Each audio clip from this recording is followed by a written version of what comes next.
Rydym ni'n edrych yn ysbyty athrofaol y Faenor ac yn edrych ar gleifion sy'n gweithygu. Rydym ni wedi edrych ar sicrhau bod gennym ni arsylwadau cyson, uwchgyfeirio cyson ac ymateb cyson.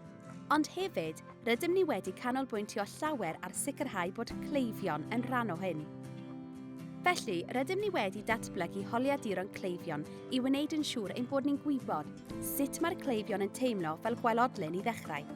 Felly, pa mor ddiogel maen nhw'n teimlo yn ein gofal ar hyn o bryd.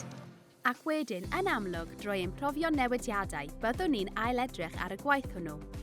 Rydym ni wedi bod â thîm sydd wedi dod at ei gilydd o gefndir eithaf amrywiol, felly mae gennym ni ty-eg. Mae gennym ni ein tîm gofal sy'n canolbwyntio ar y claf hefyd. Mae gennym ni ein tîm y ciwt, meddygon, nyrsys ac allgymorth hefyd a'n tîm gweithredol.